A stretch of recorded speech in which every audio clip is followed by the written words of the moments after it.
database management කියන subject එකට අදාළව අපි කතා කරන questions 50 හතරවෙනි question එක තමයි අද අපි කතා කරන්න බලාපොරොත්තු වෙන්නේ. මේකෙදී අපිට දීලා තියෙන scenario තමයි කෑගලු මහාවිද්‍යාලය කියන college එකට school system එකක් හදන්න යනවා කියලා තියෙනවා. ඒ වගේම ඒ හදන system එකේ එහෙම නැත්නම් software එකේ අපිට බාර දීලා තියෙන database එක හදන කොටස. ඒ වගේම ඒකට අපේ students ලගේ TDS ලා teachers ලා DJs දීලා ඒක පහසුවෙන් manage කරන්නත් පුළුවන් කියලා තියෙනවා. ඒ වගේම ඒකෙදී අපිට මේ විදිහට questions හතරක් දීලා තියෙනවා. ඒකෙදී පළවෙනි එකකින් කියලා තියෙන්නේ කෑගලු විද්‍යාලයේ DB කියලා අපේ database එක හදාගන්න කියලා තියෙනවා. ඒකට අපිට ER diagnose පාවිච්චි කරන්න කියලා තියෙනවා. ඒ වගේම දෙවෙනි question එකකින් කියලා තියෙනවා අපේ student table එක සහ guardian table එක මේ දීලා තියෙන instructions පාවිච්චි කරලා හදාගන්න කියලා තියෙනවා. ඒ වගේම තුන්වෙනි එකකින් කියලා තියෙනවා අපේ මේ student table එක සහ guardian table එක අතර තියෙන relationship එක මොකද්ද? ඒ වගේ මේක ER diagram එකකින් පෙන්වන්න කියලා තියෙනවා. හතරවෙනි question එකේ අපිට ඉලා තියෙනවා teacher කෙනෙක් subject කීපයක් උගන්වන අතරම subject එක teachers ලා කීපයකට උගන්වීමේ හැකියාවක් තියෙනවා කියලා. ඒ අනුව අපේ මේ teacher සහ subject කියන tables දෙක දීලා තියෙන instructions අනුව හදාගන්න කියලා අපිට දීපු කරුණු අනුව අපේ මේ tables දෙක අතර ඇති වෙන ඕන relationship එක මොකක්ද කියලා අඳුර ගන්න වගේම ඒක අපේ ER diagram එකේ පෙන්නන්න කියලා. මේ විදිහට තමයි අපිට අපේ questions ටික බලා ගන්න හම්බෙන්නේ. අපි ළඟට අපේ mysql workbench software එක පාවිච්චි කරලා අපේ මේ questions වලට උත්තර ටික හොයාගමු. මේ විදිහට මම අපේ mysql workbench කියන software එක open කරගත්තා. අපිට මේකේ උත්තර ටික පෙන්වන්න කියලා තියෙන්නේ ER diagram එක පාවිච්චි කරලා. ඒක නිසා අපි ඉස්සෙල්ලාම ER diagram එක හදාගමු. මෙතන file කියන එක click කරලා view mode කියන එකට යනවා. ඊළඟට අපි මෙතනින් අපේ database name එක add කරගමු.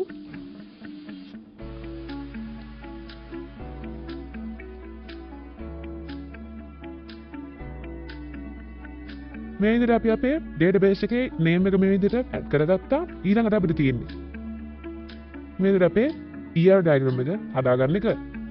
ඒකෙදී අපිට ඉස්සල්ලාම කියලා තිබ්බේ student සහ guardian කියන tables දෙක හදාගන්න කියලා.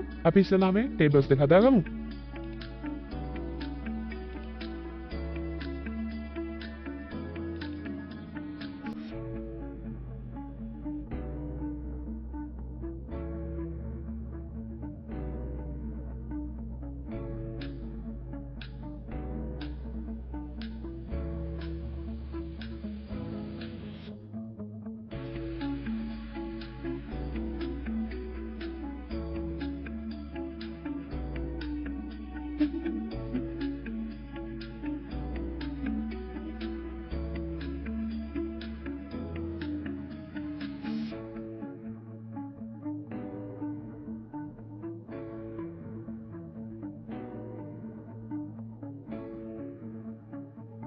මේ විදිහට අපිට දීලා තියෙන instructions පාවිච්චි කරලා අපි අපේ student table එක හදාගත්තා.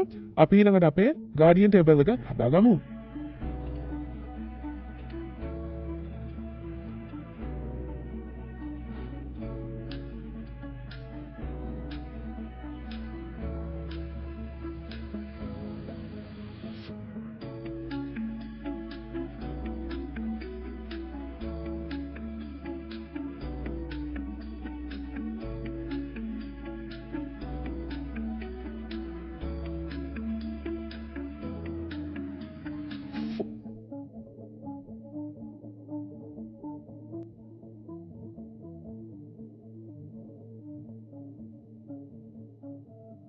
මේ විදිහට අපිට දීලා තියෙන instructions පාවිච්චි කරලා අපි අපේ guardian table එකත් හදාගත්තා.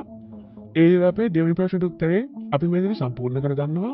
ඊළඟට අපේ තුන්වෙනි ප්‍රශ්නේ අපිට කියලා තිබ්බා මේ දෙක අතර තියෙන relationship එක මොකක්ද? ඒ වගේම අපේ ER diagram එක පෙන්නන්න කියලා.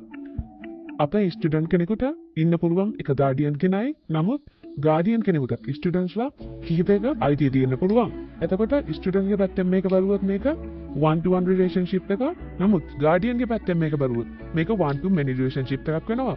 ඒක නිසා අපිට මේක one to many විදියට පෙන්වන්න හැකියාවක් තියෙනවා. අපිට ඒක මේ විදියට ER diagram එක පාවිච්චි කරලා පෙන්න ගන්න පුළුවන්. ඒ විදිහට තමයි අපේ තුන්වෙනි ප්‍රශ්නෙට උත්තරය අපිට බලා ගන්න හම්බෙන්නේ. අපි ඊළඟට අපේ හතරවෙනි ප්‍රශ්නේ කියලා තිබ්බ teacher table එක සහ student table එක දීලා තියෙන instructions පාවිච්චි කරලා හදාගමු.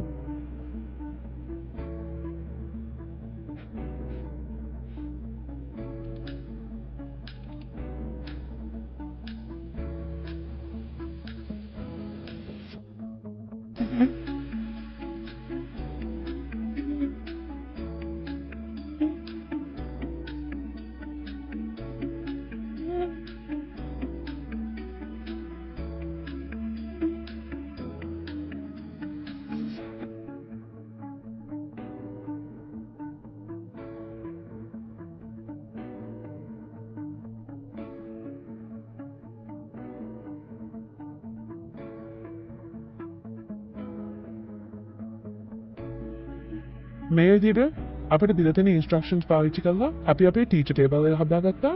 ඊළඟට අපි අපේ සබ්ජෙක්ට් ටේබල් එක හදාගමු.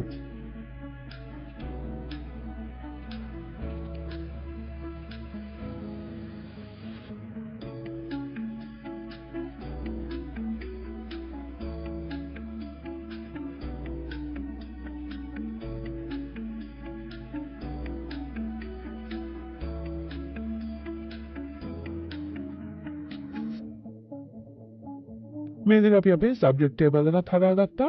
ඊළඟට අපිට කියලා තියෙනවා අපේ මේ ටේබල්ස් දෙක අතර තියෙන රිලේෂන්ෂිප් එක මොකක්ද කියලා අඳුනගෙන ඒක අපේ ER ඩයග්‍රෑම් එකේ පෙන්න ගන්න කියලා. ඒකෙදි අපිට කියලා තිබ්බා ටීචර් කෙනෙකුට සබ්ජෙක්ට් කිහිපයක් උගන්වන්න පුළුවන් වගේම සබ්ජෙක්ට් එකකට ටීචර්ස්ලා කිහිපයක් ඉන්න පුළුවන් කියලා. එතකොට ටීචර්ගේ පැත්තෙන් එක බලපුවාම 1 to many විදිහට සබ්ජෙක්ට් එක පැත්තෙන් බලපුවාම ඒක 1 to many විදිහට පේනවා.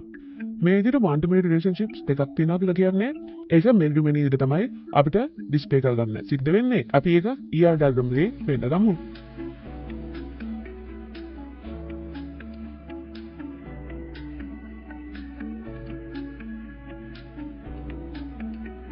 මේ විදිහට අපි අපේ ටීචර් සහ සබ්ජෙක්ට් කියන ටේබල් දෙකට අදාළ many to many relationship එක හදාගත්තා. එතකොට අපිට ටීචර් සහ සබ්ජෙක්ට් කියලා අලුත් ටේබල් එකක් හම්බ වෙනවා. මේකදී අපිට අපේ ටීචර්ගේ රෙජිස්ට්‍රේෂන් නම්බර සහ සබ්ජෙක්ට් එකේ සබ්ජෙක්ට් ID එක මේ විදිහට අපේ ටේබල් එකට ඇඩ්ලා කරනවා බලා ගන්න පුළුවන්. මේක දැන් තියෙන්නේ identifying කියන relationship එකේ අපි මේක non identifying කරගන්න ඕනේ. ඒක අපිට කරන්න තියෙන්නේ අපේ මේ ටීචර් සහ සබ්ජෙක්ට් කියන ටේබල් එකේ අපේ add වෙච්ච foreign keys දෙක primary key දෙකේ state එකෙන් අයින් කරගන්න එක.